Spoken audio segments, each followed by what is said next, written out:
নমস্কার বন্ধুরা, আমি এডিএন আর আপনারা দেখছেন এডিএন এডুকেশন। বন্ধুরা, 22 জুন 2024 সন্ত্রাসবাদীদের বিরুদ্ধে পাকিস্তান আজম ই ইস্তেহকাম নামে একটি অপারেশন শুরু করেছে। জানি এই বিষয়টি আপনাদের হজম করতে কষ্ট হবে, কারণ যে পাকিস্তান সন্ত্রাসবাদীদের লালন পালন করে বড় করেছে, সেই পাকিস্তান তাদের লালন পালন করা সন্ত্রাসবাদীদের মারার জন্য অপারেশন শুরু করেছে। বন্ধুরা, এই প্রশ্নের উত্তর জানবো আজকের এই ভিডিওতে, তো এই ভিডিও লাইক শেয়ার সাবস্ক্রাইব অবশ্যই করবেন। বন্ধুরা, পাকিস্তান এই অপারেশন নিজের ইচ্ছায় নয়, বাধ্য হয়ে করেছে।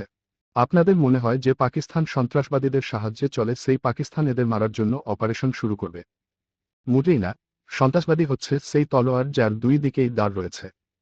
পাকিস্তান সন্ত্রাসবাদীদের এই জন্য তৈরি করেছিল যাতে এই সন্ত্রাসবাদীদের দিয়ে ভারতের ভিতরে আতঙ্কবাদী হামলা চালানো যায়, এবং এক্ষেত্রে পাকিস্তান সফলও হয়েছিল।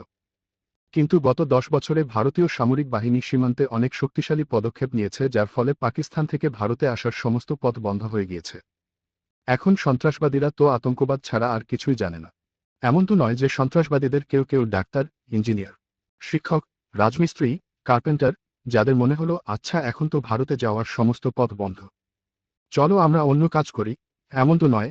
তারা একটাই জিনিস জানে, তা হলো কিভাবে নিজেকে সকলের ভিড়ে উড়িয়ে দিতে হয়। তাছাড়া পাকিস্তানের এখন আর এমন ক্ষমতা নেই যে সকল আতঙ্কবাদীদের বসে বসে খাওয়াবে। তাই পাকিস্তান ছোট ছোট আতঙ্কবাদী গোষ্ঠীদের যাদের প্রয়োজন পাকিস্তানের আর নেই, তাদের টাটা বাই বাই বলে দিয়েছে। আর এই সুযোগে এই সকল আতঙ্কবাদীদের নিজেদের দলে এনেছে পাকিস্তান থেকে স্বাধীনতা চাওয়া স্বাধীনতাকামী গোষ্ঠী। তারা এই সকল আতঙ্কবাদীদের দ্বারাই কখনো চীনের লেবারের উপর হামলা চালায়, কখনো মসজিদে হামলা চালায়। কারণ এই সকল আতঙ্কবাদীদের তো একটাই কাজ, আর সেটা হলো নিজেকে কোনো ভিড়ে উড়িয়ে দেওয়া। ভারতে না হলে পাকিস্তানে। যদি আমরা পাকিস্তানের সন্ত্রাসবাদী হামলার কথা বলি, তাহলে সাউথ এশিয়া টেরোরিজম পোর্টাল অনুযায়ী পাকিস্তানের এই বছর এখন পর্যন্ত 300টিরও বেশি সন্ত্রাসবাদ সম্পর্কিত মৃত্যুর সাক্ষী হয়েছে। 2024 সালের প্রথমার্ধে জঙ্গি হামলা এবং সন্ত্রাসবিরোধী অভিযানে কর্মকর্তাসহ কয়েক ডজন পাকিস্তানি নিরাপত্তা কর্মী মারা গেছেন। শুক্রবার আফগানিস্তানের কাছে কুররাম উপজাতীয় জেলায় একটি গাড়িতে ইম্প্রোভাইজড বিস্ফোরণে 5 পাকিস্তানি সেনা নিহত হয়। গত বছর আফগানিস্তানের সীমান্তবর্তী খাইবার পাখতুনখাওয়া এবং বেলুচিস্তান প্রদেশ বেশিরভাগ হামলা কেন্দ্রীভূত হওয়ার সাথে পাকিস্তান সন্ত্রাসবাদের মৃত্যুতে 6 বছরের সর্বোচ্চ রেকর্ড করেছে। ইসলামাবাদ সন্ত্রাসী হামলার বৃদ্ধির জন্য আফগানিস্তানের আশ্রয়কারী তেহরিক-ই-তালেবানকে দায়ী করে, যদিও আফগান তালেবান পাকিস্তানের দেওয়া আন্তঃসীমান্ত সন্ত্রাসী হামলার প্রমাণ প্রত্যাখ্যান করেছে।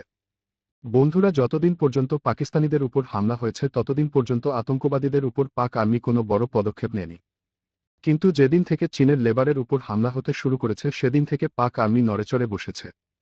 কারণ চীন পাক আর্মিকে সাফ সাফ জানিয়ে দিয়েছে যে দেখো বালক, যদি ভিক্ষার ঝুলিতে টাকা পেতে চাও তাহলে পাকিস্তানের কর্মরত চীনা কর্মচারীদের একজনের জীবন পাক আর্মিদের জীবন দিয়ে বাঁচাতে হবে। তাছাড়া চীনা কর্মচারীদের উপর যে হামলা হয় তার জন্য পাকিস্তানের অর্থনৈতিক দিক দিয়েও ক্ষতি হয়। কি রকম? আমি বুঝিয়ে দেই। হামলায় যেসব চীনা কর্মচারীর মৃত্যু হয় তাদের প্রত্যেকের মৃত্যুর ক্ষতিপূরণ হিসেবে পাকিস্তানকে কোটি কোটি টাকা চীনকে দিতে হয়। তাই অপারেশন করা ছাড়া পাকিস্তানের কাছে আর কোনো রাস্তা নেই।